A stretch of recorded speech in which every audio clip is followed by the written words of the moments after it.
son de estos actores que están perfectamente articulados con los imperialismos colectivos, que filtran nuestras fronteras, que filtran los comportamientos culturales, porque aquí hay un problema, Mari y amigos que nos ven, es que porque la guerra compleja, la guerra híbrida, busca un ablandamiento, la ausencia total de los valores morales que me permite a mí decir, epa, esto no es correcto, hey, yo si recibí un financiamiento, debo pagar el financiamiento, hey, si yo recibo una beca para estudiar, tengo que regresar al país a dar réditos. No puedo robarme la medicina subsidiada, no puedo robarme la medicina, bachaqueada. ¿no? Entonces, ese es un tema. Mira, hay un compañero, familia de la compañera constituyente María León, que viene señalando cómo la carencia de medicina, bueno, Pascualino lo ha demostrado, 480% más de incremento de asignación de recursos desde el 2013 al 2016 y solo hay un incremento de menos del 40% en los kilos de medicina. Eso es para afectar, es una guerra híbrida, ¿no? Y efectivamente pasa a la siguiente lámina porque trata indudablemente de negar esto, ¿no? Negar, por ejemplo, que estamos en crisis, es lo que nos dicen. Pero es que el Producto Interno Bruto ha crecido un 75% entre 2003 y 2013. Ha disminuido, es cierto, entre 2014 y 2017, pero está muy por encima de otras economías. Pero el Producto Interno Bruto acumulado ha tenido un crecimiento de 25%. Las importaciones, Mari y compañeros, han crecido más en un 389%. Y las de alimentos en un 571%. Y entonces, ¿cómo es que no conseguimos medicina? ¿Cómo es que no conseguimos alimentos? Es que hay una política sistemática, inducida para generar la tesis de ablandamiento. Es la tesis del caos constructivo de Bersinski. Óyeme, hay una frase que puede recoger esto. Primero, Dollar Today funciona como un dispositivo de guerra. Es un dispositivo cultural de información y alteración. Bien. Bueno, yo te voy a dejar para que des la explicación, pero hay otra expectativa, otro término, otro concepto que yo quiero traer a la discusión, que es el tema de la tierra de nadie rica. Así es. O sea, ellos nos están haciendo creer que esto es una tierra abandonada, que no tiene doliente, pero abajo tiene la riqueza más importante del mundo. ¿Cómo se entiende eso? Bueno, muy sencillo. Realmente en este momento hay dos G7. Está el G7 histórico que surge en el contexto de la Segunda Gran Guerra, Estados Unidos, Inglaterra, Francia, Alemania, Italia, Japón y Canadá. Y está un nuevo G7, Brasil, Rusia, India, China, Sudáfrica, México y Turquía. El problema, compañeros, es que ese nuevo G7 tiene mayor acceso a fuentes energéticas y mayor capacidad industrial instalada y con una mano de obra mucho más barata, lo cual le da un alto rendimiento. Del viejo G7, solo Canadá tiene, María Alejandra, 176.000 millones de barriles de petróleo en reserva, pero tiene un pequeño detalle, que son arenas bituminosas, son arenas asfálticas, crudo pesado como lo tenemos en la faja petrolífera del Orinoco, pero a diferencia de nosotros que lo tenemos a una temperatura de 42, 40 grados, ellos lo tienen con el pequeño problema de que está a menos 26 grados bajo cero. Y eso significa que mientras que un barril en la faja petrolífera del Orinoco puede estar por encima de los 14, que es muy por encima en relación con el costo, nosotros producimos barriles a $6, $7 en algunos campos en varias partes de Venezuela. Pero esos valen más. Pero un barril producido en Canadá en esas condiciones vale $45, lo cual hace completamente casi inviable. Inviable en términos económicos. Y por lo tanto, nosotros, cuando digo nosotros, lo digo, eso es imperialismo colectivo, tienen que construir la tesis del caos constructivo. ¿Qué es esa tesis? Es crear implosiones desde adentro, debilitar las estructuras, permear a los actores institucionales, captar a los actores económicos que siempre han estado vinculados en ese sistema mundo a esas redes de intercambio desigual y entonces producir un ablandamiento. Chávez lo decía en Golpes de Timón, no porque le pongamos la etiqueta de socialismo significa que lo hemos construido. Gramsci iba mucho más allá. Gramsci decía, no hay verdadera revolución si no hay revolución cultural. Hay que acumular fuerza, hay que construir un bloque histórico. Y como ellos saben que efectivamente eso que llamamos erróneamente, porque yo creo que lo llamamos erróneamente chavismo en singular, es un acumulado de fuerza, hacen la guerra económica, y aquí lo vemos perfectamente en este gráfico. Lo podemos ver. Es contrabando de extracción, lo que vemos a mano izquierda superior de su pantalla.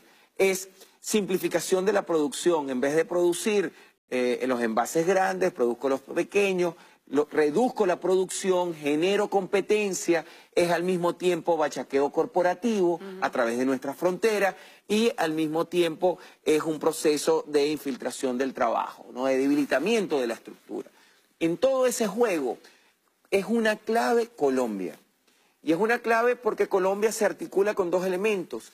Colombia históricamente, la élite, me refiero a la élite, no al pueblo colombiano, al cual hay que respetar, al cual hay que mirar por su resistencia histórica, pero la élite colombiana siempre ha tenido anhelos hacia el occidente de Venezuela. Y eso tiene una explicación histórica muy sencilla. Cuando se crea la Capitanía General, cuando se crea la Capitanía General de Venezuela en 1777, estuvo precedida por el Virreinato de la Nueva Granada de 1771. Todas las mercaderías de las zonas productivas de lo que hoy son los departamentos de Vichada, Guainía, Norte de Santander, Cesar, Magdalena, Bolívar, en Colombia, en el oriente colombiano, no salen por los puertos en el Caribe, porque sacarlos desde el oriente colombiano significaría, Mari, un tránsito de más de 24 horas en camiones, porque tienen que atravesar tres cordilleras, la cordillera oriental, la cordillera central y la cordillera del litoral colombiano, para llegar a los puertos en el Caribe colombiano, Barranquilla, Cartagena. Mientras que si salen por el occidente, utilizando el Tratado de Cúcuta que nos impusieron en 1941 y que, como tú muy bien sabes, estamos solicitando su anulación, su nulidad por parte del Tribunal Supremo de Justicia, y todavía no hay 7 recursos que exigimos que se pronuncie, porque ahí nosotros perdimos en ese momento por ese acto írrito impuesto mediante las armas, nulo de nulidad. En 1941 perdimos 106.000 kilómetros cuadrados del brazo del Caciquiare. Y ellos han utilizado ese tratado de libre navegación para sacar su mercadería, porque desde Cabo Coveñas, por ejemplo, por vía carretera a San Cristóbal hay, adivina, Mari, 8 horas. De ahí a los puertos, al puerto de La Ceiba son 7 horas y media. De ahí a Puerto Cabello son 13 horas. Es decir, reduzco a la mitad la jornada de transporte. Y por eso es que en la frontera vemos que eso se complementa con el esfuerzo de debilitar. ¿Que la moneda venezolana es débil? No, la moneda venezolana es la moneda más fuerte en este momento. Lo que ellos hacen es un ciclo, que yo he denominado ciclo de acción paramilitar, que tiene que ver con esto. Y aquí yo lo ejemplifico.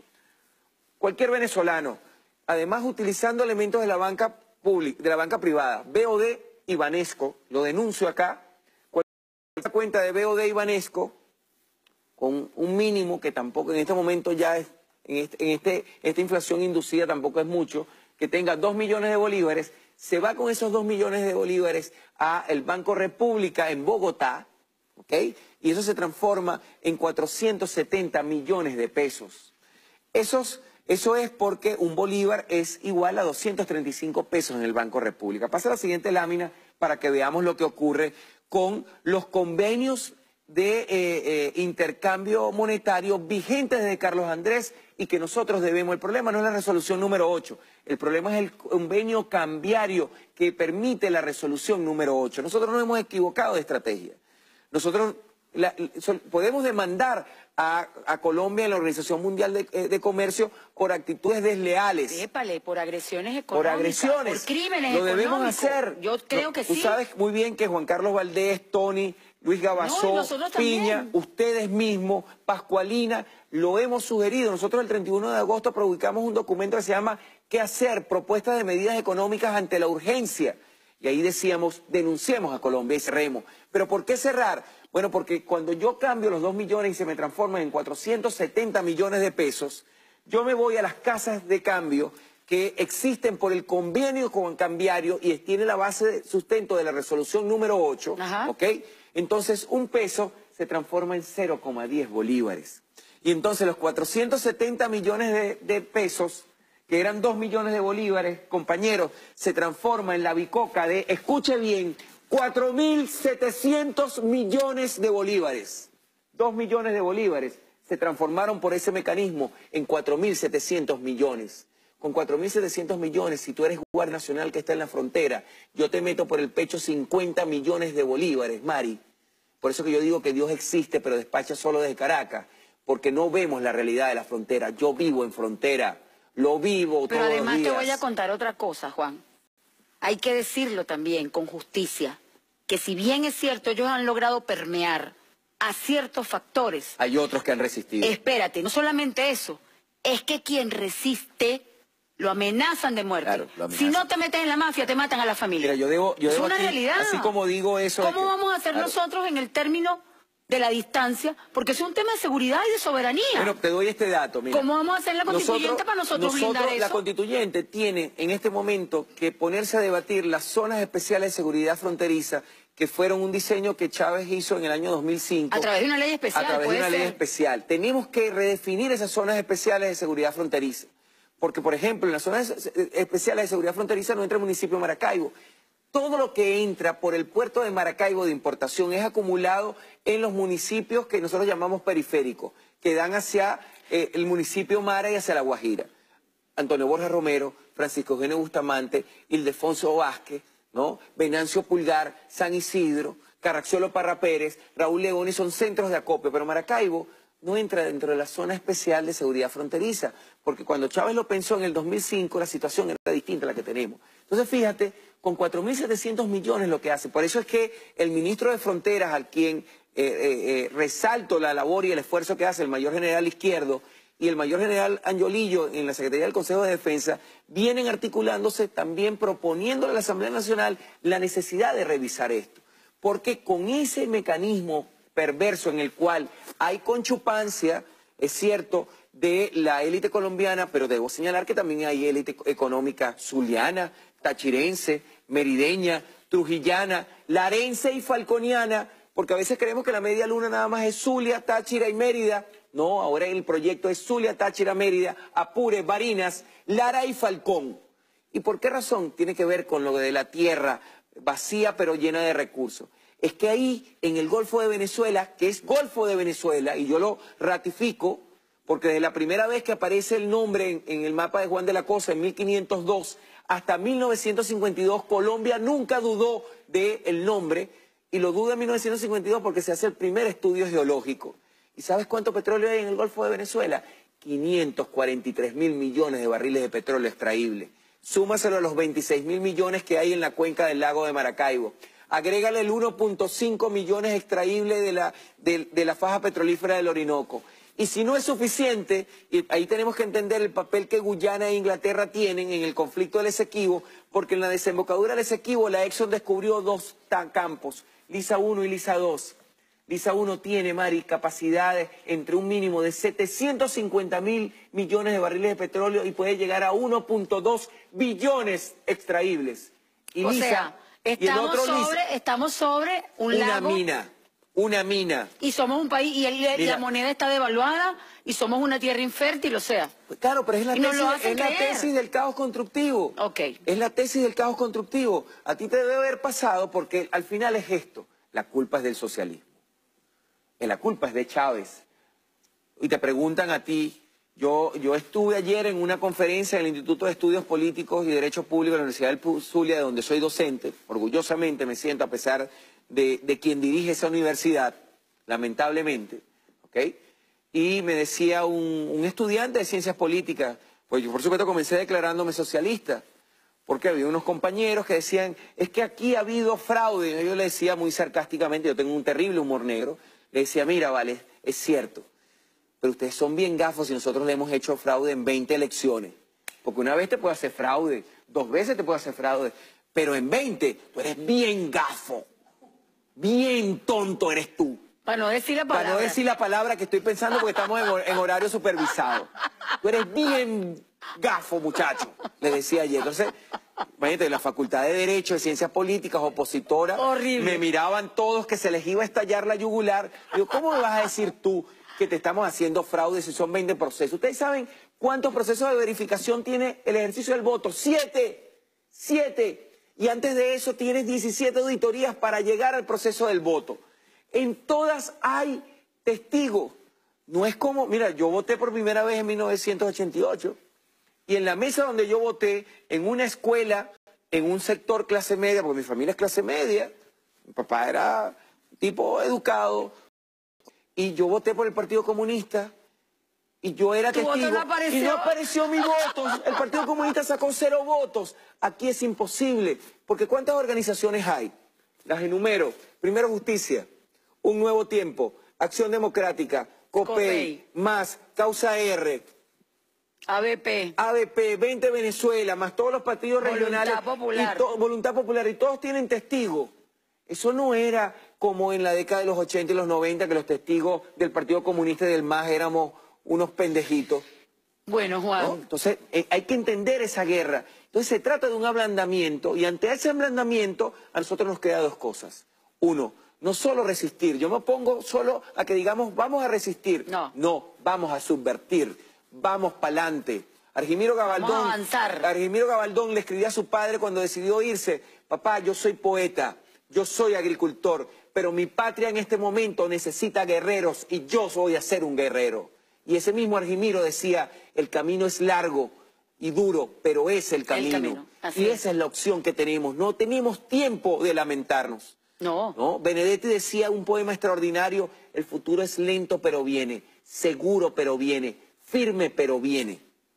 Juan, qué maravilla de programa. Te agradezco de verdad enormemente que hayas estado aquí. No, vale, por favor. Un honor. Tenemos que repetir esta experiencia porque Juan es un maestro. Gracias. Definitivamente. Pero además conoce profundamente la realidad de este conflicto multidimensional que está expresando Venezuela. Honor tenerte en la Comisión Constitucional. Gracias a ustedes. Y bueno, yo me despido hasta la semana próxima, Dios mediante, y la Virgen del Valle. Juan. Gracias, Mari. Y a la Chinita. Hoy no puedo dejar de nombrar a la Chinita porque tengo un maracucho aquí. Yo soy caraqueño, pero tengo 30 años. Bueno, pero tengo que hacer... Soy asimilado. Tengo que hacer mención también a la Virgen de la Chinita. Estamos en plena feria. Nos vemos entonces. A mis hijas que deben estar viendo. Seguro. Nos vemos la semana que viene, Dios mediante, y la Virgen del Valle y la Chinita. Hasta luego.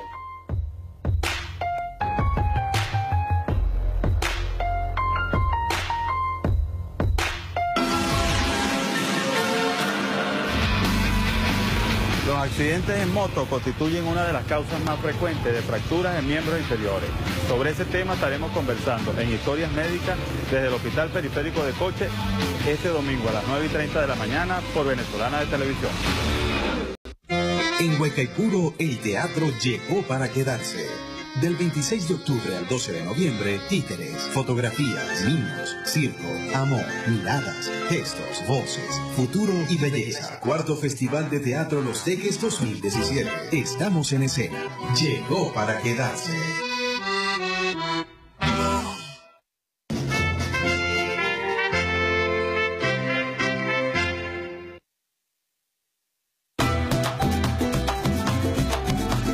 Este programa contiene elementos que no pueden ser presenciados por niñas, niños y adolescentes sin supervisión.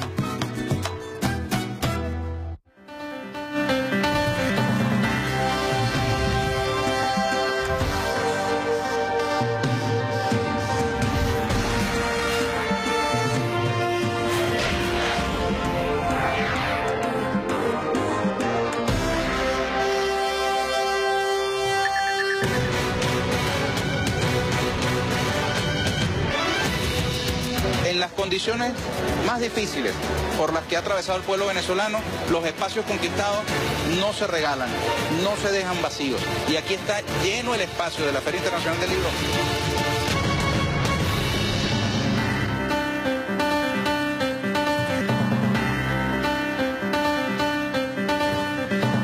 Buenas noches, amigas y amigos de Venezolana de Televisión. Bienvenidos a la emisión estelar de la noticia de hoy, 10 de noviembre del año 2017. Como siempre, a esta hora les saluda a Julio Riobó y de inmediato los invito a revisar junto a nosotros otros titulares. Gobierno Nacional inauguró laboratorio para certificar medicamentos en Venezuela. Gobierno bolivariano inauguró segundo centro de mantenimiento de vehículos y maquinarias de la Gran Misión Barrio Nuevo, Barrio Tricolor, en Monagas. Consolidar el plan de la patria es una de las metas de la candidata a la alcaldía del municipio bolivariano Libertador, Erika Farías. Buenas noches. En materia internacional, conductor atropella deliberadamente a varios estudiantes en Francia. 3 jóvenes de nacionalidad china resultaron gravemente heridos. Muy buenas noches. En nuestro segmento 2.0 revisaremos la etiqueta que estuvo posicionada este día en las redes sociales, numeral Diálogo por la Patria. También haremos un repaso informativo de las noticias que destacan en portales web de nuestro país.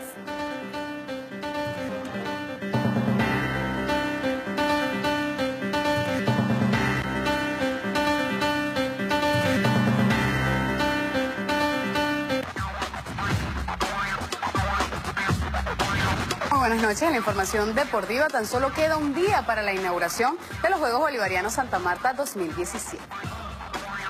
Todo está listo en Colombia para el inicio de la fiesta deportiva donde participarán más de 500 atletas venezolanos.